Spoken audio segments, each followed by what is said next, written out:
नमस्कार दोस्तों, मैं हूं अजय सिंह और मैं पिछले 15 साल से ट्रक चला रहा हूं। आज मैं आपको एक ऐसी रात के बारे में बताने जा रहा हूं जिसने मेरी जिंदगी हमेशा के लिए बदल दी। ये कहानी मेरे साथ हुई एक सच्ची घटना पर आधारित है। मैं उत्तर प्रदेश के एक छोटे से कस्बे का रहने वाला हूं। पिछले कई सालों की मेहनत के बाद मैंने अपनी जमा पूंजी से एक ट्रक खरीदा था। वो दूसरे हाथ का था, लेकिन मेरे लिए वो सोने से कम नहीं था। मैंने उसे नया पेंट करवाया, सामने माँ दुर्गा की कृपा लिखवाया और अपना काम शुरू किया। शुरुआत अच्छी रही, लेकिन कहते हैं ना, बुरी नजर किसी की भी लग सकती है। मेरी तरक्की कुछ लोगों को खटकने लगी, खासकर वही ड्राइवर जो पहले मेरे साथ ढाबे पर बैठा करते थे। ये बात उस साल की है जब सर्दियां जोरों पर थीं। एक रात मुझे कानपुर से लखनऊ के लिए कुछ औद्योगिक मशीन के पुर्जे ले जाने थे। मैं रात करीब 10 बजे निकला। रास्ता सुनसान था और ठंड का मौसम होने के कारण सड़कों पर कोहरा छाया हुआ था। मैं एक पुराने राजमार्ग पर चल रहा था जो घने जंगलों के बीच से गुजरता है। रात के करीब 1:30 बजे एक तेज मोड़ पर मेरी नजर सड़क के बीचों बीच पड़ी एक चीज पर गई। पहले तो लगा कोई कपड़े का बोरा पड़ा है, लेकिन जैसे जैसे मेरा ट्रक नजदीक आया, मैंने देखा वो एक काली पोटली थी। उसके आसपास कुछ नींबू, लाल मिर्च और अजीब सी जड़ें बिखरी हुई थीं। मेरा दिल जोर से धड़का। मैं समझ गया, ये कोई टोना टोटका था। किसी ने अपनी बुराई किसी पोटली में बांधकर सड़क पर फेंक दी थी ताकि जो गाड़ी उसे कुचले वो बला उस पर आ जाए। हम ड्राइवर ऐसी चीजों से बचते हैं, लेकिन उस रात मेरे पास समय नहीं था। सामने से एक तेज रफ्तार ट्रक आ रहा था। मुझे तुरंत निर्णय लेना था। मैंने आंखें बंद कर ली और ट्रक सीधा चलाता रहा। कर्च क्रंच, ट्रक का पहिया उस पोटली के ऊपर से गुजर गया। उसी पर ट्रक का इंजन एक अजीब सी आवाज करने लगा और डैशबोर्ड की लाइटें झपकने लगीं। फिर अचानक कैबिन के अंदर एक ठंडी हवा का झोंका आया। इतनी ठंड कि मेरे शरीर में सिहरन दौड़ गई। शीशे बंद थे, हीटर चल रहा था, फिर ये ठंड कहां से आई? हे भगवान, मैंने फुसफुसाया और ट्रक को तेज कर दिया। कुछ दूर आगे एक छोटी सी रेस्टोरेंट के पास मैंने रुकने का फैसला किया। मैं नीचे उतरा और टायर चेक करने लगा। मैं जानना चाहता था कि उस पोटली का क्या हुआ। जब मैंने आगे के पहिए को देखा तो मेरी सांसें रुक गईं। टायर और एक्सल पर कुछ चिपका हुआ था, पीले नींबू के छिलके और एक काला गीला कपड़ा। मैंने एक लकड़ी का टुकड़ा उठाया और उस कपड़े को खींचकर निकालने की कोशिश की। ठप! कपड़े के अंदर से कुछ नीचे गिरा। मैंने टॉर्च जलाकर देखा तो मेरे होश उड़ गए। वो एक छोटी सी कठपुतली थी, काले भागों में लिपटी हुई। उसकी आंखों की जगह पर 2 बड़ी बड़ी सिलाई वाली पिनें गड़ी हुई थी और पूरी कठपुतली लाल रंग से रंगी हुई थी। उसे देखते ही मेरे शरीर में ठंड लहर दौड़ गई। यह कोई साधारण टोना नहीं था। मैंने हिम्मत जुटाई, लकड़ी के टुकड़े से ही उस कठपुतली को सड़क के किनारे फेंक दिया और जल्दी से ट्रक में वापस आ गया। केबिन में बैठकर मैंने पानी से हाथ मुंह धोया और ट्रक को फिर से स्टार्ट किया। कुछ नहीं हुआ, सब दिमाग का खेल है, मैं खुद को समझाता रहा। लेकिन मेरे मन के अंदर एक गहरा डर बैठ गया था और फिर अजीब घटनाएं होनी शुरू हो गईं। लखनऊ पहुंचने तक मेरा ट्रक 2 बार बिना कारण बंद पड़ा। हमेशा ठीक चलने वाला इंजन आज अजीब आवाजें निकाल रहा था। पर सबसे डरावनी बात थी एक गंध। केबिन के अंदर एक तेज बुरी गंध फैल गई थी, जैसे सड़े हुए नींबू के साथ कोई चीज जल रही हो। ये गंध मेरे साथ चिपक गई थी। उस सफर के बाद मैं वही अजय नहीं रहा। वो गंध और वो कठपुतली मेरे दिमाग से निकल ही नहीं रही थी। मैंने ट्रक को 2 बार धुलवाया, नए एयर फ्रेशनर लगवाए, पर कुछ फायदा नहीं हुआ। जैसे ही रात होती वही बदबू वापस आ जाती। धीरे धीरे मुझे अपने ही ट्रक से डर लगने लगा। ऐसा लगता जैसे मैं अकेला नहीं हूं, कोई या कुछ अब इस केबिन में मेरे साथ यात्रा कर रहा है। और फिर मेरा काम बिगड़ने लगा। ऑर्डर मिलना कम हो गए। एक बार मैं सीमेंट लेकर जा रहा था तो रास्ते में मेरा ट्रक अचानक बंद पड़ गया। पूरी रात मैं उस सुनसान जगह पर फंसा रहा। उस रात मैंने आवाजें सुनी, ट्रक के पीछे से सामान हिलने जैसी आवाज और फिर एक औरत के रोने की आवाज जो दूर से शुरू होकर धीरे धीरे मेरे ट्रक के पास आती लगती थी। मैं पूरी रात डर के मारे जागता रहा। सुबह मैकेनिक ने आकर बस एक तार ठीक किया और ट्रक चल पड़ा। लेकिन मेरा ऑर्डर कैंसिल हो चुका था, पैसे कट गए। ये तो बस शुरुआत थी। हफ्ते दर हफ्ते मेरी किस्मत पलटने लगी। ट्रक बार बार खराब, पुराने ग्राहक फोन नहीं उठाते, पैसा खत्म होने लगा और मेरा स्वभाव भी बदलने लगा। मैं चिड़चिड़ा गुस्सैल हो गया, दोस्त दूर भागने लगे, रातों को नींद नहीं आती। केबिन में सोने की कोशिश करता तो लगता कोई ठंडी चीज मेरे शरीर पर रेंग रही है।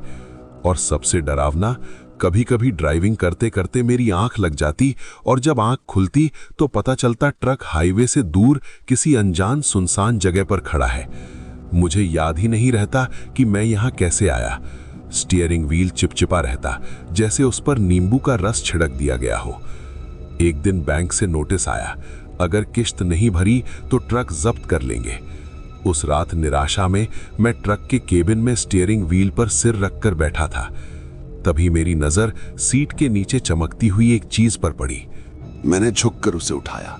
वो एक लंबी काली पिन थी, शायद वही जो उस कठपुतली की आंख में थी। ये मेरे केबिन में कैसे आई? इस सवाल के साथ ही मेरे पीछे वाली स्लीपर सीट से एक आवाज आई, एक औरत की दबी हुई कर्कश हंसी। मेरा खून जम गया। मैंने तेजी से मुड़कर टॉर्च चलाई और रोशनी स्लीपर सीट पर डाली। वहां कोई नहीं था, बस वही पुराना कंबल पड़ा था। लेकिन टॉर्च की रोशनी पड़ते ही वही सड़े नींबू और जली हुई चीजों की गंध इतनी तेज हो गई कि मेरा दम घुटने लगा। और फिर मैंने देखा, वो कंबल हल्का सा हिला, जैसे उसके नीचे कोई सांस ले रहा हो।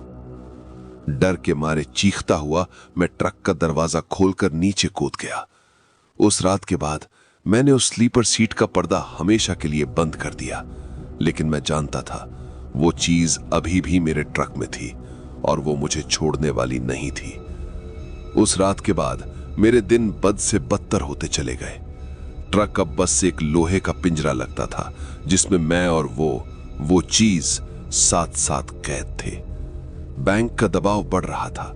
एक आखिरी कोशिश के तौर पर मैंने अपने पुराने कॉन्टैक्ट मिस्टर शर्मा को फोन किया, जो बड़े बड़े कंस्ट्रक्शन के कॉन्ट्रैक्ट लेते थे। शर्मा जी ने फोन उठाया। अजय, कहो बेटा, कैसे हो? जी अब ठीक हूं, कोई काम हो तो बताइए शर्मा जी, बहुत जरूरत है, मैंने हाथ जोड़ते हुए कहा, भले वो मुझे देख नहीं सकते थे।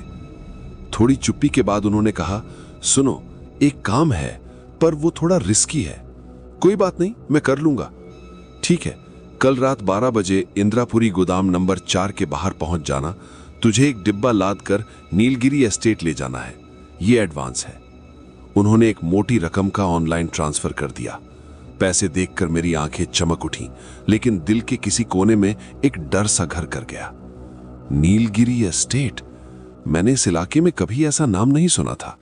गूगल पर सर्च किया तो कोई जानकारी नहीं मिली। अगली रात मैं समय पर गोदाम पहुंचा। गोदाम बिल्कुल सुनसान था। नंबर 4 के बाहर एक लोहे का बड़ा सा डिब्बा रखा था जिस पर काली पन्नी लपेटी हुई थी और मोटी रस्सियों से कसकर बांधा गया था। कोई लेबल नहीं था। शर्मा जी का आदमी वहां खड़ा था। उसने बस इशारे से डिब्बा ट्रक पर लादने का संकेत दिया और एक कागज का टुकड़ा मेरे हाथ में थमा दिया। उस पर हाथ से लिखा एक नक्शा था और लिखा था नीलगिरी एस्टेट, पुराना शिवालिक रोड, 50 किलोमीटर आगे घने जंगल के बाद दाईं तरफ का कच्चा रास्ता। मैंने पूछने की कोशिश की, भैया इस डिब्बे में क्या है, कोई पेपर? उस आदमी ने मुझे ऐसे देखा जैसे मैंने कोई गुनाह कर दिया हो। तुम्हारा काम सिर्फ पहुंचाना है, सवाल नहीं पूछने, जल्दी करो। और सुनो, उसने मेरे कान के पास झुककर कहा, रास्ते में कहीं रुकना मत, चाहे कोई कुछ भी कहे, सुनने का नाटक मत करना, बस चलते रहना। उसकी बातों ने मेरे दिल की धड़कन और तेज कर दी। मैंने डिब्बा लादा, तिरपाल से ढका और रवाना हो गया। रात गहराती जा रही थी। शिवालिक रोड पुरानी और टेढ़ी मेढ़ी थी। दोनों तरफ घने जंगल, जिनकी शाखाएं सड़क पर ऐसी लटक रही थीं मानो किसी ने अंधेरे में हाथ फैला रखे हों। मेरा ट्रक अकेला उस अंतहीन अंधेरे में चीखती सन्नाटे को चीरता हुआ आगे बढ़ रहा था। लगभग 1 घंटा बीत गया था। तभी अचानक मेरे ट्रक की हेडलाइट्स की रोशनी में मुझे सड़क के किनारे एक आकृति दिखाई दी। एक बूढ़ा आदमी जिसके कंधे पर एक बोरी थी हाथ हिला रहा था। मैंने स्पीड कम की। गजेंद्र का चेहरा याद आ गया, पर उस आदमी के पास आते ही मेरी सांसें थम सी गईं। उसकी आंखें पूरी तरह सफेद थीं। उसने मुस्कुराया और उसके मुंह में दांत नहीं थे, बस काले पड़े मसूड़े दिख रहे थे। मैंने एक झटके में गियर बदला और एक्सीलरेटर दबा दिया। ट्रक उसके पास से सीटी बजाता हुआ निकल गया। रियर व्यू मिरर में देखा तो वो बूढ़ा अब भी वहीं खड़ा था, और अब वो हाथ नहीं बल्कि पूरी बांह हिला रहा था, जैसे मुझे वापस बुला रहा हो। मेरा दिल जोर जोर से धड़क रहा था। बस चलते रहना, रुकना मत, मैं खुद को याद दिलाता रहा। करीब 10 किलोमीटर आगे एक मोड़ पर एक ढाबा दिखाई दिया, मुनीम का ढाबा। वहां 2-3 ट्रक खड़े थे। रोशनी देखकर मेरा दिल थोड़ा हल्का हुआ। इंसानी मौजूदगी का एहसास हुआ। पेट भी खाली था। मैंने सोचा 5 मिनट रुककर चाय पी लूं, हिम्मत बंधेगी। मैंने ट्रक ढाबे के पास लगाया। उतरते ही मैंने पीछे लदे उस डिब्बे की तरफ देखा। काली पन्नी पर चांदनी पड़ रही थी और ऐसा लग रहा था जैसे डिब्बा हिल रहा है। मैंने आंखें मली। नहीं, शायद ऑप्टिकल इल्यूजन होगा। थकान के मारे दिमाग खराब चल रहा है। ढाबे के अंदर 3-4 ड्राइवर बैठे थे। हल्की बातचीत हो रही थी। मैं एक कोने में बैठ गया और चाय का ऑर्डर दिया। चाय आई। मैंने एक घूंट लिया। गर्म चाय से शरीर में जान आई। तभी ढाबे का दरवाजा खुला। अंदर एक बूढ़ी औरत और एक नौजवान लड़का आया। बूढ़ी औरत का चेहरा झुर्रियों से भरा था और उसकी आंखें बहुत गहरी, लगभग काली पड़ी हुई थीं। लड़का उसका हाथ पकड़े हुए था। वे सीधे मेरे टेबल के सामने आकर बैठ गए। बूढ़ी औरत ने सीधा मेरी आंखों में देखा। उसकी आवाज रूखी और कर्कश थी। बेटा, हमें भी उसी रास्ते जाना है जहां तुम जा रहे हो। हमारी गाड़ी खराब हो गई है, हमें साथ ले चलो। मेरे रोंगटे खड़े हो गए। मैंने कैसे जान लिया कि मैं कहां जा रहा हूं? मैंने घबराहट में कहा, माफ कीजिएगा, मैं तो सीधा आगे जा रहा हूं। शायद तुम नीलगिरी जा रहे हो, है ना? लड़के ने अचानक बोल दिया। उसकी आवाज बिल्कुल सपाट थी, जैसे कोई रोबोट बोल रहा हो। हम वहीं के रहने वाले हैं, तुम हमें वहीं छोड़ देना। मैं स्तब्ध रह गया। शर्मा जी के आदमी की चेतावनी कानों में गूंजी, रुकना मत, किसी की बात मत सुनना। मैंने जल्दी से चाय का पैसा रखा और उठने लगा। माफ करना, मैं अकेले जाऊंगा, नियम है कंपनी का। बूढ़ी औरत ने मेरा हाथ पकड़ लिया। उसका हाथ बर्फ जैसा ठंडा था। बेटा, इतनी रात इस जंगल में हम 2 निर्बल प्राणी हैं, इंसानियत का फर्ज निभाओ। उसकी पकड़ में एक अजीब सी ताकत थी। मैं अपना हाथ छुड़ाने की कोशिश कर रहा था कि तभी ढाबे का मालिक मुनीम वहां आया। अरे अजय भाई, ये क्या? इन बुजुर्ग की मदद कर दो ना, तुम्हारे ट्रक में तो जगह है ही। सबकी नजरें मुझ पर टिकी थी। मैं फंस गया था। अगर मैं मना करता हूं तो शक पैदा होगा। मेरा ट्रक अकेला उस अंतहीन अंधेरे में चीखती सन्नाटे को चीरता हुआ आगे बढ़ रहा था। लगभग 1 घंटा बीत गया था। तभी अचानक मेरे ट्रक की हेडलाइट्स की रोशनी में मुझे सड़क के किनारे एक आकृति दिखाई दी। एक बूढ़ा आदमी जिसके कंधे पर एक बोरी थी, हाथ हिला रहा था। मैंने स्पीड कम की। गजेंद्र का चेहरा याद आ गया, पर उस आदमी के पास आते ही मेरी सांसें थम सी गईं। उसकी आंखें पूरी तरह सफेद थीं। उसने मुस्कुराया और उसके मुंह में दांत नहीं थे, बस काले पड़े मसूड़े दिख रहे थे। मैंने एक झटके में गियर बदला और एक्सीलरेटर दबा दिया। ट्रक उसके पास से सीटी बजाता हुआ निकल गया। रियर व्यू मिरर में देखा तो वो बूढ़ा अब भी वहीं खड़ा था, और अब वो हाथ नहीं बल्कि पूरी बांह हिला रहा था, जैसे मुझे वापस बुला रहा हो। मेरा दिल जोर जोर से धड़क रहा था। बस चलते रहना, रुकना मत, मैं खुद को याद दिलाता रहा। करीब 10 किलोमीटर आगे एक मोड़ पर एक ढाबा दिखाई दिया, मुनीम का ढाबा। वहां 2-3 ट्रक खड़े थे। रोशनी देखकर मेरा दिल थोड़ा हल्का हुआ। इंसानी मौजूदगी का एहसास हुआ। पेट भी खाली था। मैंने सोचा 5 मिनट रुककर चाय पी लूं, हिम्मत बंधेगी। मैंने ट्रक ढाबे के पास लगाया। उतरते ही मैंने पीछे लदे उस डिब्बे की तरफ देखा। काली पन्नी पर चांदनी पड़ रही थी और ऐसा लग रहा था जैसे डिब्बा हिल रहा है। मैंने आंखें मली। नहीं, शायद ऑप्टिकल इल्यूजन होगा। थकान के मारे दिमाग खराब चल रहा है। ढाबे के अंदर 3-4 ड्राइवर बैठे थे। हल्की बातचीत हो रही थी। मैं एक कोने में बैठ गया और चाय का ऑर्डर दिया। चाय आई, मैंने एक घूंट लिया। गर्म चाय से शरीर में जान आई। तभी ढाबे का दरवाजा खुला। अंदर एक बूढ़ी औरत और एक नौजवान लड़का आया।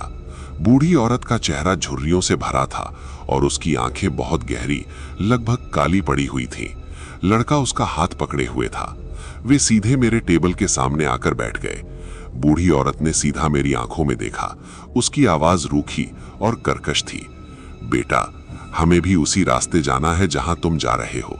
हमारी गाड़ी खराब हो गई है, हमें साथ ले चलो। मेरे रोंगटे खड़े हो गए। मैंने कैसे जान लिया कि मैं कहां जा रहा हूं? मैंने घबराहट में कहा, माफ कीजिएगा, मैं तो सीधा आगे जा रहा हूं।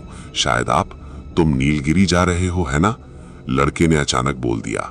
उसकी आवाज बिल्कुल सपाट थी, जैसे कोई रोबोट बोल रहा हो। हम वहीं के रहने वाले हैं, तुम हमें वहीं छोड़ देना। मैं स्तब्ध रह गया। शर्मा जी के आदमी की चेतावनी कानों में गूंजी, रुकना मत, किसी की बात मत सुनना। मैंने जल्दी से चाय का पैसा रखा और उठने लगा। माफ करना, मैं अकेले जाऊंगा, नियम है कंपनी का। बूढ़ी औरत ने मेरा हाथ पकड़ लिया। उसका हाथ बर्फ जैसा ठंडा था।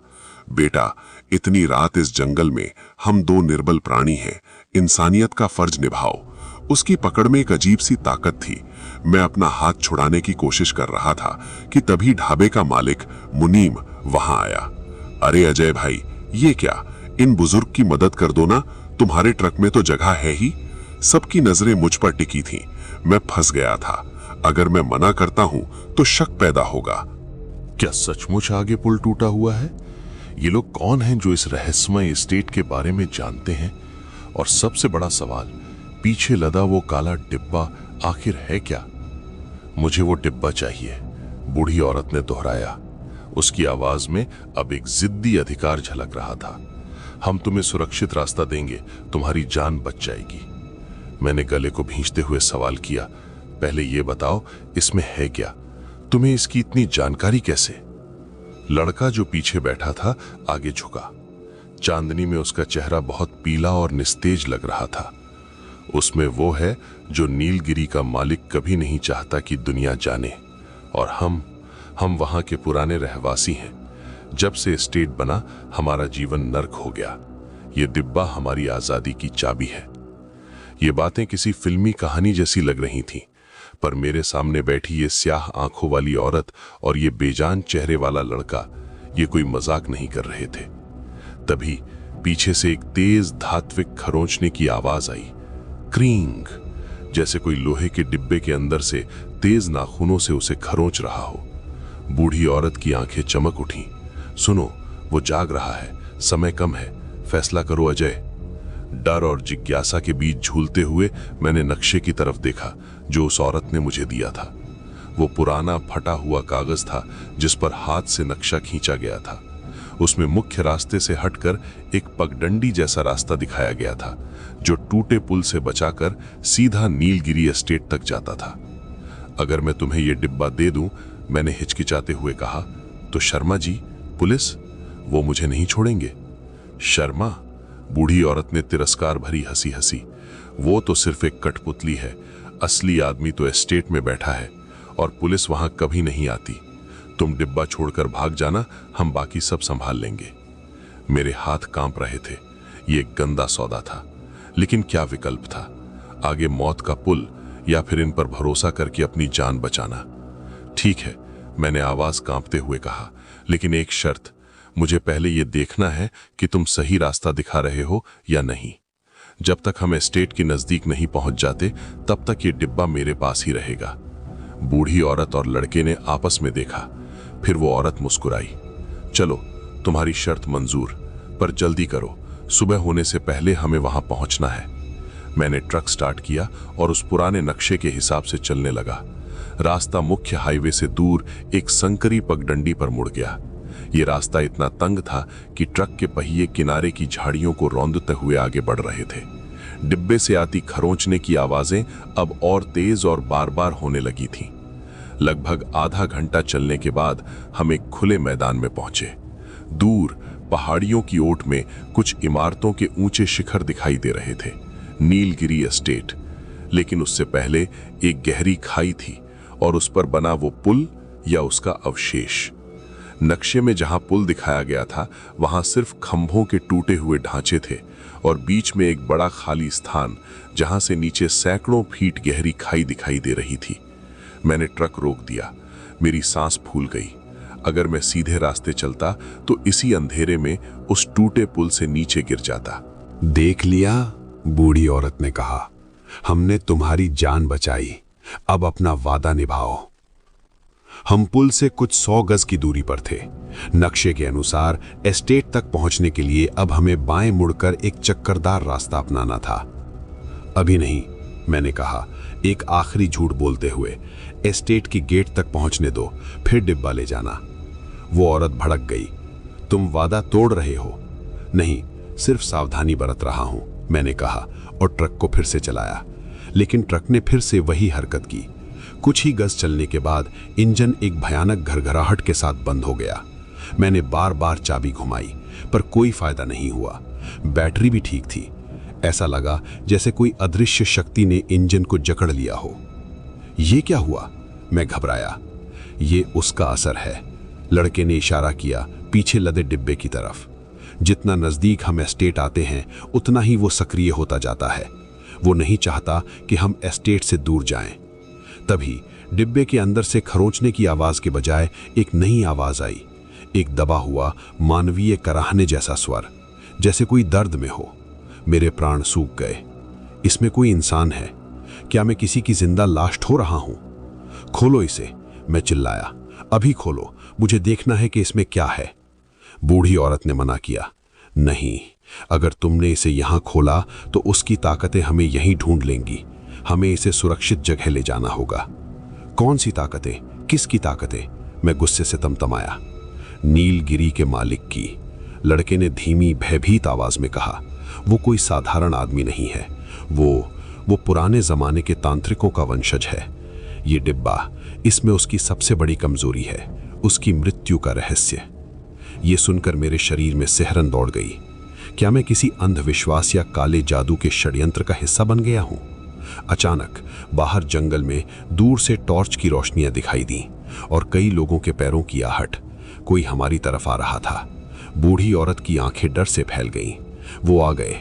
शीघ्रता करो, हमें यहां से भागना होगा। लेकिन ट्रक तो बंद पड़ा था और अब वो रोशनियां तेजी से हमारी तरफ पड़ रही थीं।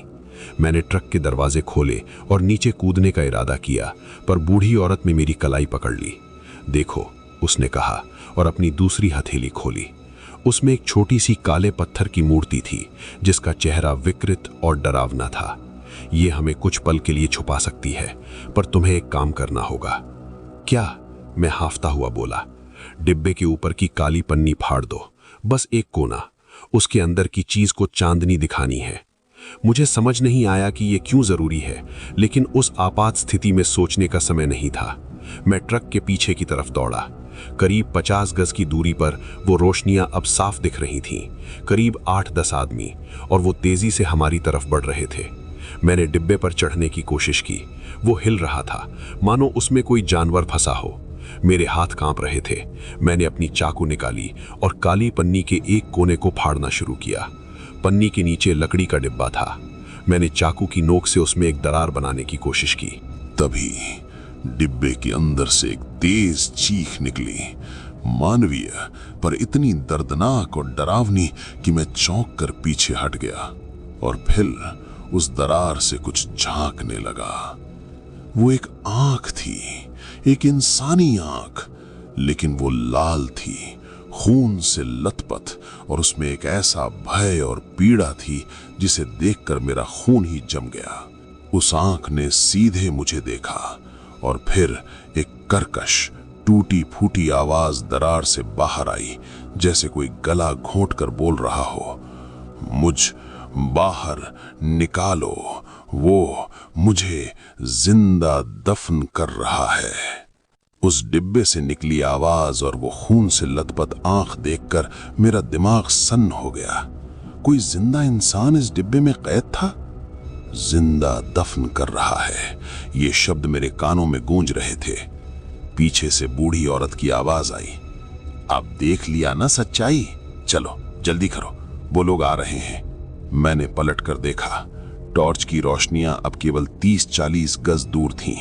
मैंने बिना सोचे डिब्बे पर लगी मोटी रस्सियों को काटना शुरू कर दिया। मेरे हाथ कांप रहे थे, पर मैं लगातार चाकू चलाता रहा। नहीं बेवकूफ, मत खोलो, बूढ़ी औरत चिल्लाई। उसे सीधे चांदनी दिखानी थी, बाहर नहीं निकालना। लेकिन अब बहुत देर हो चुकी थी। मैंने आखिरी रस्सी काटी और डिब्बे का ढक्कन खोलने के लिए अपने हाथ डाले। ढक्कन भारी था, लेकिन उसमें से कोई ताकत मेरी मदद कर रही थी, जैसे अंदर का व्यक्ति उसे धकेल रहा हो। करररर, लकड़ी का ढक्कन खुल गया और फिर जो दृश्य मैंने देखा उसे भूल पाना मेरे लिए जीवन भर असंभव होगा। डिब्बे के अंदर एक आदमी था, या कहो कि एक आदमी का अधमरा विकृत शरीर। उसके हाथ पैर मुड़े हुए थे, जैसे उसे जबरदस्ती इस छोटी सी जगह में ठूंसा गया हो। उसके शरीर पर नीले काले निशान थे और उसकी आंखें, उनमें पागलपन और पीड़ा का एक ऐसा मिश्रण था जो देखने वाले की रूह कांप जाए। वो आदमी हाँफ रहा था। उसने अपना एक हाथ बाहर निकाला, पतला हड्डियों का ढांचा मात्र, और उसने मेरी बांह पकड़ ली। उसकी पकड़ में आश्चर्यजनक ताकत थी। भाग जाओ, उसने फुसफुसाया। ये सब जाल है। ये औरत, ये लड़का, वो उसकी बात पूरी नहीं हो पाई। बूढ़ी औरत और लड़का अब ट्रक के पीछे आ चुके थे। उनके चेहरों पर अब वो डर या चिंता नहीं थी जो पहले दिख रही थी। अब उनके चेहरे पर एक ठंडी निर्दयी खुशी थी। बधाई हो अजय, बूढ़ी औरत ने कहा। उसकी आवाज अब पहले से अलग, गहरी और शक्तिशाली लग रही थी। तुमने हमारा काम आधा कर दिया। इस व्यक्ति को बाहर निकालकर तुमने उसकी सुरक्षा खत्म कर दी। क्या मतलब? मैं हकलाया। लड़का, जो अब तक चुप था, आगे बढ़ा। उसने अपना हाथ उठाया और मैंने देखा कि उसकी हथेली पर एक अजीब सा निशान था, एक उल्टा त्रिशूल। ये व्यक्ति, उसने डिब्बे में पड़े आदमी की ओर इशारा किया, नीलगिरी एस्टेट का असली मालिक था, राजीव माथुर। हमारे गुरु ने उसे हटाकर एस्टेट पर कब्जा कर लिया और इसी डिब्बे में कैद कर दिया। जब तक ये डिब्बा बंद रहता, गुरु की शक्ति बनी रहती। अब तुमने इसे खोल दिया है। मेरे मुंह से बस यही निकला, तो तुम सब उस तांत्रिक के लोग हो? बूढ़ी औरत हंसी। उसकी हंसी में अब कोई दिखावा नहीं था। हम उसके सेवक हैं और अब जब ये कैदी बाहर आ गया है, गुरु को पता चल जाएगा। देखो, उसने आकाश की ओर इशारा किया। दूर एस्टेट की ओर आकाश में एक अजीब सी लालिमा फैलने लगी थी, जैसे कोई विशाल अग्निकुंड जल उठा हो। डिब्बे वाले आदमी राजीव माथुर ने अपनी आखिरी ताकत जुटाई। भाग, इस जंगल में एक पुराना मंदिर है, वहां एक साधु, वो ही। उसकी आवाज धीमी पड़ गई। उसकी आंखें बंद होने लगीं।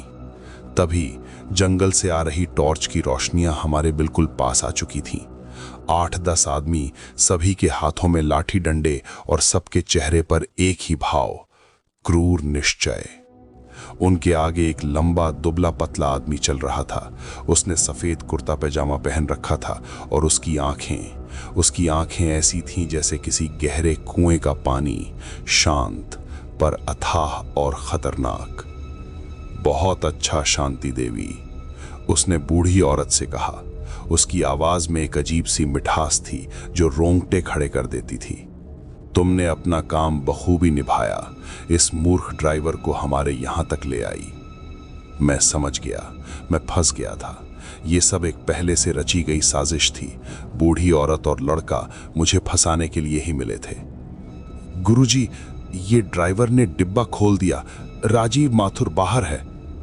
उस तांत्रिक ने राजीव माथुर की ओर देखा और उसके होंठों पर एक हल्की सी मुस्कान खेल गई। कोई बात नहीं, अब वो ज्यादा देख नहीं पाएगा। और इस ड्राइवर ने, उसकी नजरें अब मेरी तरफ मुड़ी, हमारा एक और काम कर दिया है। तुम्हारे ट्रक में लदा ये सामान और तुम्हारी मौजूदगी एक बहुत बड़े अनुष्ठान के लिए परफेक्ट है। मेरे पैरों तले की जमीन खिसक सी गई। क्या अनुष्ठान? वो अनुष्ठान जो मुझे अमर बनाएगा, तांत्रिक ने शांत स्वर में कहा।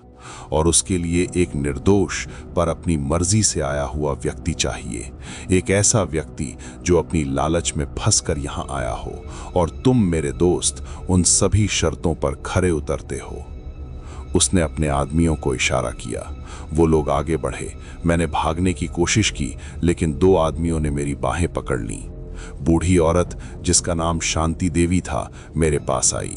उसकी आंखों में अब एक अजीब सी चमक थी। माफ करना बेटा, पर गुरु की इच्छा सर्वोपरि है। तुम्हारे ट्रक में जो सामान है वो सिर्फ मशीन के पुर्जे नहीं हैं, उनमें से कुछ बक्से पुराने मंदिरों की मूर्तियों के टुकड़े हैं और कुछ में अत्यधिक विस्फोटक। गुरु को एक विशाल विस्फोट की ऊर्जा चाहिए अपने अनुष्ठान के लिए, और तुम उस विस्फोट के केंद्र में रहोगे। मैं चिल्लाना चाहता था, लेकिन मेरा गला सूख गया था। मैंने अपने ट्रक की ओर देखा जो अब मेरी मौत का वाहन बन चुका था। तांत्रिक ने फिर से बोलना शुरू किया। तुम्हें डरने की जरूरत नहीं, ये एक सम्मान की बात है। तुम एक महान कार्य में भाग ले रहे हो, और जब मैं अमर हो जाऊंगा तो तुम्हारी आत्मा को भी एक विशेष स्थान दूंगा। उसके आदमी मुझे घसीटते हुए एस्टेट की ओर ले जाने लगे। मैंने पीछे मुड़कर देखा। राजीव माथुर अब बिल्कुल भी नहीं हिल रहा था, और मेरा ट्रक, उस पर चढ़कर 2 आदमी उसे एस्टेट की ओर धकेलने लगे थे। जैसे जैसे हम एस्टेट के नजदीक पहुंचे, वो लाल रोशनी और तेज होती गई। एस्टेट का मुख्य द्वार विशाल और काले लोहे का बना था, जिस पर अजीबोगरीब नक्काशी थी। अंदर एक बड़ा सा मैदान था, जिसके बीचों बीच एक गहरा गड्ढा खोदा गया था। गड्ढे के चारों ओर अजीब चिन्ह बने हुए थे, और उसके किनारे आग की लपटें धधक रही थीं। मुझे गड्ढे के पास ले जाया गया। मैंने नीचे झांका। गड्ढा बहुत गहरा था, और उसके तल में कुछ चमकती हुई वस्तुएं रखी हुई थीं। तांत्रिक मेरे पास आया। देखो अजय, ये वो स्थान है जहां तुम्हारी और मेरी यात्रा एक होगी। तुम्हारा ट्रक, उसमें लदा विस्फोटक और तुम, सब कुछ इस गड्ढे में उतारा जाएगा, और जब विस्फोट होगा तो उसकी ऊर्जा मुझे अमर बना देगी। मैंने आखिरी कोशिश की। क्यों? आपके पास सब कुछ है, ये एस्टेट, पैसा, ताकत, फिर ये सब क्यों? उसकी आंखों में एक पागलपन की चमक आ गई।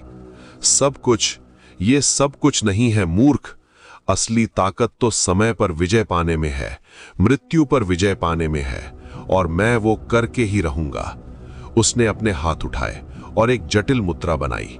ट्रक को यहां लाओ और इस ड्राइवर को गड्ढे के किनारे बांध दो।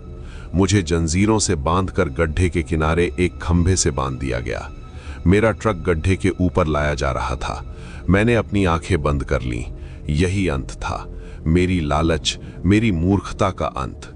तभी दूर जंगल से एक अलग ही आवाज आई, एक तेज ऊंची सीटी जैसी आवाज। तांत्रिक चौंका। क्या था वो? उसके आदमी भी हड़बड़ा गए। सीटी की आवाज फिर आई, और इस बार वो और नजदीक थी। और फिर जंगल के अंधेरे से एक आकृति उभरी। जंगल की घनी छाया से निकलकर आ रही आकृति धीरे धीरे रोशनी में साफ होने लगी। वो एक बूढ़ा साधु था, पर उसकी मुद्रा में कोई दुर्बलता नहीं थी। उसके लंबे सफेद बाल और दाढ़ी चांदनी में चमक रहे थे, और उसकी आंखें 2 जलते हुए अंगारों की तरह चमक रही थीं। उसने हाथ में एक लंबा सरपत का डंडा पकड़ रखा था, जिसके ऊपर कुछ घुंघरू बंधे थे। वही सीटी जैसी आवाज उन घुंघरुओं से आ रही थी। बाबा जगन्नाथ, तांत्रिक के एक सेवक ने डर से कहा। तांत्रिक का चेहरा क्रोध से तमतमा गया। तुम यहां कैसे? मैंने तुम्हें उस टूटे मंदिर में कैद किया था। साधु ने शांत स्वर में कहा। क्या तुम सोचते थे कि एक पुराने पत्थर का मंदिर मुझे रोक सकता है अमरदास?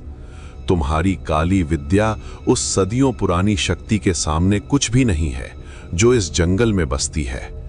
मेरे मन में एक चिंगारी सी जगी। राजीव माथुर ने अपनी आखिरी सांसों में एक पुराने मंदिर और साधु की बात की थी। क्या ये वही है? साधु बाबा जगन्नाथ ने अपनी नजर मुझ पर डाली। उनकी नजरों में एक दया और दृढ़ता थी। इस निर्दोष को छोड़ दो अमरदास, तुम्हारा पतन निश्चित है। इस अनर्थ का विचार भी छोड़ दो। तांत्रिक अमरदास जोर से हंसा। तुम एक बूढ़े साधु हो बाबा, मेरे पास वो शक्ति है जिसका तुम सपना भी नहीं सोच सकते। देखो, उसने अपने हाथ उठाए और एक जटिल मुद्रा बनाई। तभी जमीन हिलने लगी। गड्ढे के किनारे की आग की लपटें ऊंची उठने लगी और एक भयानक गर्जना हवा में गूंजने लगी। उसके सेवकों ने कुछ मंत्र गुनगुनाना शुरू कर दिया, पर बाबा जगन्नाथ ने भी हार नहीं मानी। उन्होंने अपना डंडा जमीन पर मारा और एक ऐसा स्वर निकाला जो सीधे हृदय को छूने वाला था। हे वन देवी, हे इस भूमि के रक्षक, इस अंधकार को दूर करो। उनके शब्दों के साथ ही जंगल से एक अजीब सी हलचल शुरू हो गई। पेड़ों की शाखाएं हिलने लगीं, मानो जंगल जाग उठा हो। हवा में एक ताजगी और शुद्धता घुलने लगी जो अमरदास के काले जादू की दुर्गंध को काट रही थी। अमरदास ने गुस्से से अपने आदमियों को आदेश दिया, इस बूढ़े को मार डालो और उस ड्राइवर को गड्ढे में ढकेल दो अब। उसके 5-6 आदमी बाबा जगन्नाथ की तरफ लपके, लेकिन बाबा ने फिर से अपना डंडा घुमाया और एक तेज ध्वनि निकाली। डंडे के घुंघरू बज उठे और वो ध्वनि इतनी तीक्ष्ण थी कि अमरदास के आदमी दर्द से अपने कान पकड़कर रुक गए। इसी अवसर का फायदा उठाकर बाबा जगन्नाथ तेजी से मेरी तरफ बढ़े। उन्होंने अपने डंडे से उस जंजीर पर वार किया जो मुझे बांधे हुए थी। आश्चर्यजनक रूप से लोहे की मोटी जंजीर एक ही वार में टूट गई, मानो वो मिट्टी की बनी हो। चलो बेटा, बाबा ने मेरा हाथ पकड़ा, लेकिन अमरदास ने हार नहीं मानी थी। उसने एक तेज चीख निकाली और अपने हाथों से एक काला पाउडर हवा में उछाल दिया। वो पाउडर हवा में फैलकर एक काले धुएं का एक बादल बन गया, जिससे एक भयानक सड़ांध फैलने लगी। भागना मुश्किल है, बाबा ने कहा। उसने भूत बुला लिए हैं। काले धुएं से अजीब आकृतियां उभरने लगीं, विकृत चेहरे, टेढ़े मेढ़े हाथ। वे हवा में तैरते हुए हमारी तरफ बढ़ने लगे। बाबा जगन्नाथ ने मुझे अपने पीछे खींच लिया और अपना डंडा घुमाते हुए एक प्राचीन मंत्र का उच्चारण करना शुरू कर दिया। उनके मंत्र से एक सुनहरी रोशनी फैलने लगी जो काले धुएं को पीछे ढकेल रही थी। मेरे ट्रक के पीछे मैं चिल्लाया, वहां एक आदमी है, राजीव माथुर, वो अभी भी जीवित हो सकता है। बाबा की आंखों में चिंता की एक चमक दौड़ी। उसे बचाना जरूरी है, वही इस जंगल और एस्टेट का असली स्वामी है। अमरदास ने उसे छल से हटाया था, लेकिन अमरदास और उसके भूत हमारे और ट्रक के बीच खड़े थे। तभी एक और आश्चर्यजनक घटना हुई। जंगल के पेड़ों से सैकड़ों चमगादड़ निकलकर अचानक आकाश में उड़ने लगे। वे सीधे काले धुएं की आकृतियों पर टूट पड़े, उन्हें तितर बितर करने लगे। पेड़ों की शाखाओं से लंबी बेलें अचानक सांपों की तरह हिलने लगी और अमरदास के आदमियों के पैरों में उलझ गईं। ये जंगल की आत्मा है, बाबा ने कहा। ये अपने रक्षक की रक्षा कर रही है। चलो, अब अवसर है। हम ट्रक की तरफ भागे। राजीव माथुर अभी भी डिब्बे के पास पड़ा था। उसकी सांसें धीमी थीं, पर वो जीवित था। बाबा ने उसकी नब्ज देखी और अपनी कमर से एक छोटी सी शीशी निकाली। उसमें एक सुनहरा तरल था। उन्होंने राजीव के होठों पर कुछ बूंदें टपकाईं। राजीव की आंखें धीरे धीरे खुली।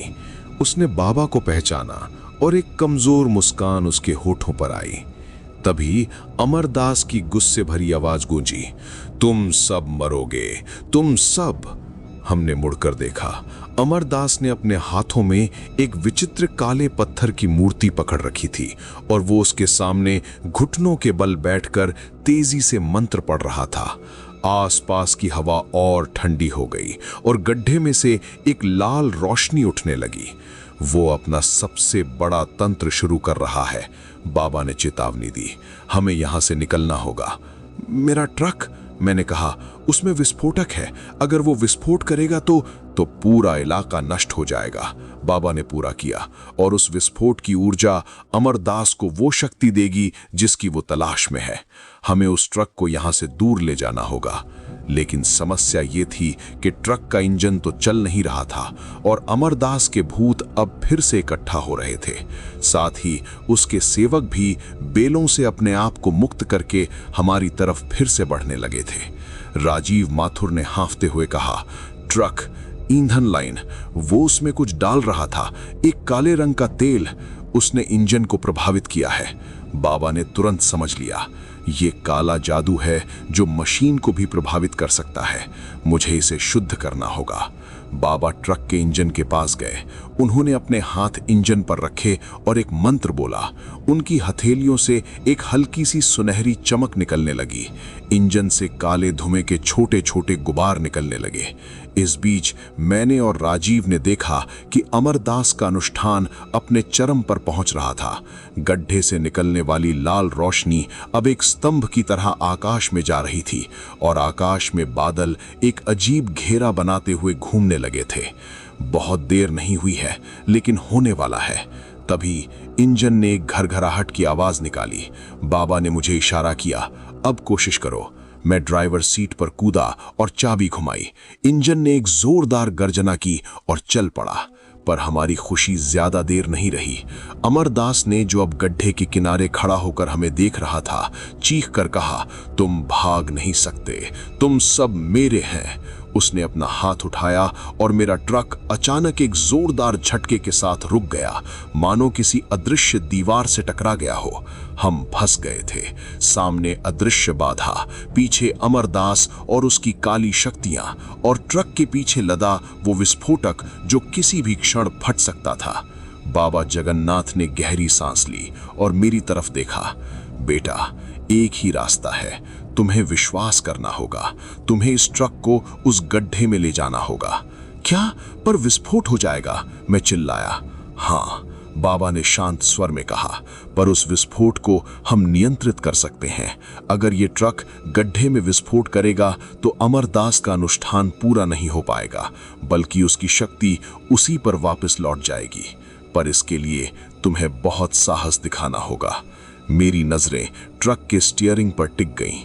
मुझे अपनी गाड़ी को, अपने सपनों के प्रतीक को उस गड्ढे में ढकेलना था, और शायद खुद भी उसके साथ जाना था। बाबा जगन्नाथ की बात सुनकर मेरे मन में तूफान उठ खड़ा हुआ। मेरा ट्रक, मेरी मेहनत, मेरे सपने, मेरी पहचान, क्या मुझे उसे नष्ट करना होगा? लेकिन अगर ऐसा नहीं किया तो क्या होगा? अमरदास की काली शक्तियां पूरे इलाके को नर्क बना देंगी। मैंने राजीव माथुर की तरफ देखा, जो अब भी कमजोर था पर जागरूक था। उसकी आंखों में एक आशा की किरण थी। मेरी एस्टेट, उसने हांफते हुए कहा, बर्बाद मत होने दो। तभी अमरदास की गर्जना और भी भयानक हो गई। तुम सोचते हो तुम जीत जाओगे? देखो। उसने अपने हाथों से एक भयानक मुद्रा बनाई और गड्ढे से निकल रही लाल रोशनी और तेज हो गई। रोशनी से काले धुएं के भूत और भी ठोस होने लगे। उनमें से चीखने और हंसने की आवाजें आने लगी। बाबा जगन्नाथ ने मेरा हाथ थामा। समय नहीं है बेटा, हर पल की देरी हमारी हार है। मैंने गहरी सांस ली। मेरा दिल तेजी से धड़क रहा था। मैंने स्टीयरिंग व्हील को कसकर पकड़ा। ठीक है, लेकिन आप और राजीव साहब सुरक्षित दूर चले जाएं। नहीं, बाबा ने दृढ़ता से कहा, हम तुम्हारे साथ हैं। मुझे उस गड्ढे के किनारे पहुंचना होगा ताकि विस्फोट को नियंत्रित किया जा सके, और राजीव को भी सुरक्षित स्थान पर ले जाना है। हमारे पास कोई विकल्प नहीं था। बाबा ने अपना डंडा फिर से घुमाया और एक तीखी ध्वनि निकाली। उस ध्वनि से अमरदास की अदृश्य दीवार में एक दरार सी आई। अब, बाबा चिल्लाया। मैंने एक्सेलरेटर पूरा दबा दिया। ट्रक एक झटके के साथ आगे बढ़ा, उस अदृश्य बाधा को तोड़ता हुआ। लेकिन अमरदास के भूत हम पर टूट पड़े। उनमें से कुछ ट्रक के शीशों से चिपक गए, अपने विकृत चेहरे दिखाते हुए। कुछ ट्रक के पहियों में उलझने की कोशिश करने लगे। बाबा ट्रक के खुले हिस्से में खड़े होकर अपने मंत्रों और डंडे से उन भूतों को दूर भगा रहे थे। उनकी सुनहरी रोशनी हर काले भूत को छूते ही उसे धुएं में बदल देती थी। हम गड्ढे की तरफ तेजी से बढ़ रहे थे। अमरदास अब चीख चीख कर अपने सेवकों को रोकने का आदेश दे रहा था, लेकिन उसका जादू टूट रहा था। बाबा की शुद्ध शक्ति के सामने उसका काला जादू कमजोर पड़ रहा था। गड्ढा अब केवल कुछ 10 गज दूर था। मैंने ब्रेक लगाने के लिए पैर बढ़ाया, लेकिन बाबा ने रोक दिया। नहीं, रुको मत, सीधे किनारे तक ले जाओ। पर हम सब, मेरी आवाज डर से कांप रही थी। विश्वास रखो, बाबा ने कहा, जंगल हमारे साथ है। गड्ढा गड्ढे के किनारे पर पहुंच गया।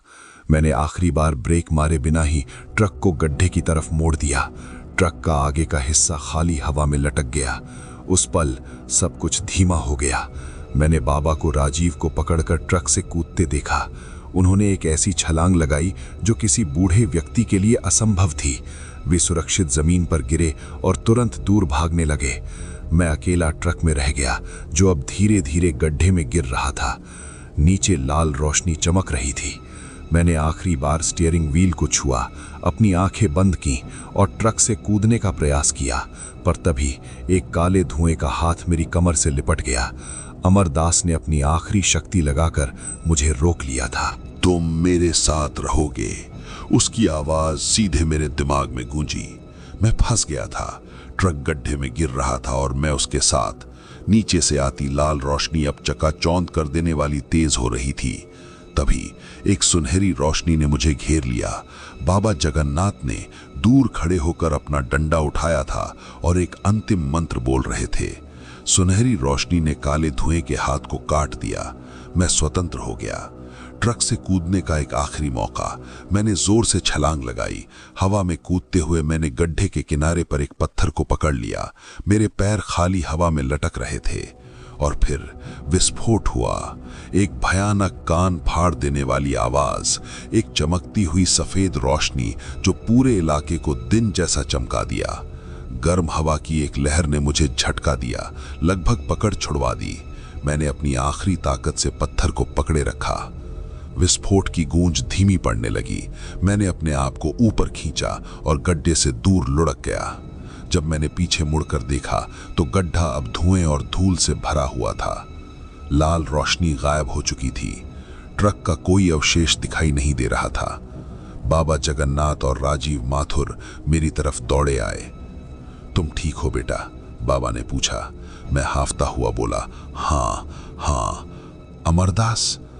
समाप्त, बाबा ने कहा। उसका अपना ही जाल उसमें फंस गया। विस्फोट ने उसकी सारी शक्ति उसी पर वापस फेंक दी। राजीव माथुर ने मेरे कंधे पर हाथ रखा। तुमने सब कुछ बचा लिया, मेरी एस्टेट, ये जंगल, सब। हम तीनों एस्टेट की तरफ देखने लगे। विस्फोट से मुख्य भवन को कुछ नुकसान हुआ था, पर वो खड़ा था। अमरदास के सेवक, जो अब बिना नेता के थे, भाग चुके थे या बेहोश पड़े थे। कुछ दिन बाद पुलिस और प्रशासन वहां पहुंचे। राजीव माथुर ने सब कुछ बताया, कैसे अमरदास ने उसे कैद किया, कैसे काले जादू का उपयोग किया। शुरू में पुलिस को विश्वास नहीं हुआ, पर एस्टेट में मिले अजीब कमरे, मंदिर और काले जादू के सामान ने उन्हें मानने पर मजबूर कर दिया। मेरे ट्रक के बारे में राजीव माथुर ने खुद मुआवजे का वादा किया। तुम्हारा ट्रक तो गया, पर तुम मेरे लिए सिर्फ एक ड्राइवर नहीं, एक रक्षक हो। मैं तुम्हें नया ट्रक दिलाऊंगा और अगर चाहो तो मेरी कंपनी में नौकरी भी। लेकिन मैंने मना कर दिया। उस रात के बाद मैं जान गया था कि कुछ चीजें पैसों से ज्यादा महत्वपूर्ण होती हैं। मैंने राजीव से कहा कि मैं एक साधारण ड्राइवर के रूप में ही काम करना चाहता हूं, पर अब और कभी रहस्यमय डिलीवरी नहीं लूंगा। बाबा जगन्नाथ ने मुझे आशीर्वाद दिया और कहा, तुमने साहस दिखाया बेटा। जीवन में हमेशा सही रास्ता चुनना, अंधेरे से लड़ने का यही तरीका है। आज कई साल बीत गए हैं। मैं अब एक नए ट्रक में सामान्य डिलीवरी करता हूं। कभी कभी रात के सफर में जब मैं अकेला होता हूं तो उस रात की याद आ जाती है, लेकिन अब डर नहीं लगता, क्योंकि मैं जानता हूं कि अंधेरा चाहे कितना भी गहरा क्यों ना हो, उजाला हमेशा उसे काटने की ताकत रखता है। और हाँ, मैंने एक नियम बना लिया है, कभी भी किसी भी हालत में किसी अनजान या संदिग्ध डिलीवरी को स्वीकार नहीं करता, क्योंकि कभी कभी सड़कों पर सिर्फ माल नहीं बल्कि खतरनाक रहस्य भी यात्रा करते हैं। अगर आपको हमारी कहानी पसंद आई हो तो इसे लाइक, शेयर और चैनल को सब्सक्राइब करना मत भूलिए। आपका सपोर्ट हमारी नई कहानियों के लिए बहुत मायने रखता है।